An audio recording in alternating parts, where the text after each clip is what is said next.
Hello guys, सबैजनालाई नमस्ते। हजुरहरू पनि सन्चै हुनुहुन्छ होला। म पनि एकदम ठिक छु। आज चाहिँ म फर्स्ट टाइम बोलेर भिडियो बनाउँदैछु। के कस्तो लाग्छ हेरिदिनु होला।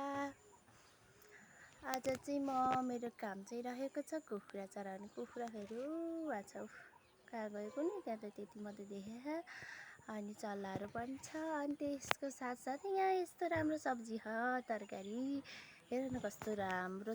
जेस थोरै भए पनि एकदम राम्रो छ है। हेर न यहाँ फर्सी कस्तो दामी छ। यहाँ खुर्सानीको बिरुवा छ।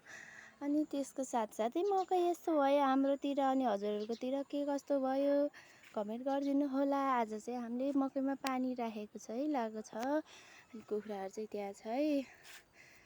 यहाँ त जम्मा यति हो, अरू चाहिँ कता कता गयो थाहा छैन। म चाहिँ यता भ्लग बनाउन व्यस्त थिएँ। अनि मेरो छोरो चाहिँ नुनु गर्दै थियो। अनि नुनु गरेर उठेर रोएको रहेछ, मलाई थाहा थिएन।